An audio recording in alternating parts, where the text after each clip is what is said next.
কলকাতার আরজিকর হসপিটালে যিনি মহিলা চিকিৎসক ধর্ষিত হয়ে নিহত হয়েছেন তার প্রতি যাতে সুবিচার হয় সেই জন্য আজ সারা বাংলায় তথা ভারতে তথা সারা বিশ্বে যে বিভিন্ন প্রতিবাদ কর্মসূচি গৃহীত হচ্ছে তারই অংশ হিসাবে আজ আমরা মিলিত হয়েছি।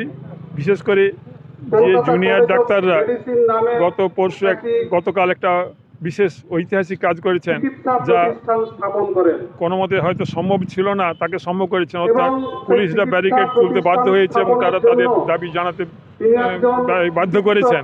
এইরকম পরিস্থিতিতে তাদের যে আহ্বান, তারা চাচ্ছেন যে তাদের এই আন্দোলনকে আরও বিস্তৃত করতে, আরও ঘনীভূত করতে। তারা চান যে আজ বিশেষ করে 4 সেপ্টেম্বর রাত 9টা থেকে 10টা পর্যন্ত সকল ঘরে ঘরে নিষ্প্রদীপ থাকুক, তথা মোমবাতি জেলে রাস্তায় নেমে আগে যেমন মহিলারা প্রতিবাদ করেছেন তেমনি আজও সেই প্রতিবাদে সামিল হন।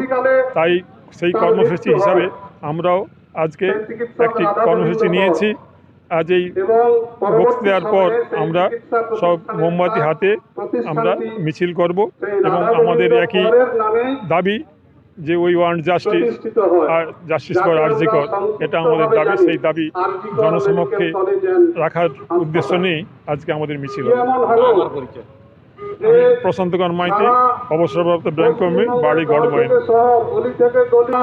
আজকে আমরা সকলেই দেখেছি গতকাল এবং গত পরশু জুনিয়র ডাক্তাররা এ রাজ্য শুধু নয়, এ দেশের ইতিহাসে সম্ভবত তারা একটা আন্দোলনের নতুন দৃষ্টান্ত স্থাপন করেছেন।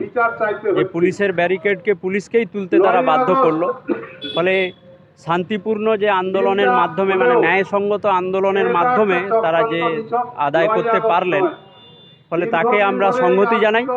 এবং তারা যে আমাদের সাধারণ মানুষের কাছে আহ্বান রেখেছেন, আজকে রাত 9টা থেকে 10টা পর্যন্ত বাড়ি, দোকান সহ বিভিন্ন জায়গার আলো বন্ধ করে মোমবাতি এবং বা অন্য কোনো লাইট জেলে রাস্তায় বেরোতে তারা একটা স্লোগান তুলেছেন, বিচার পেতে আলোর পথে।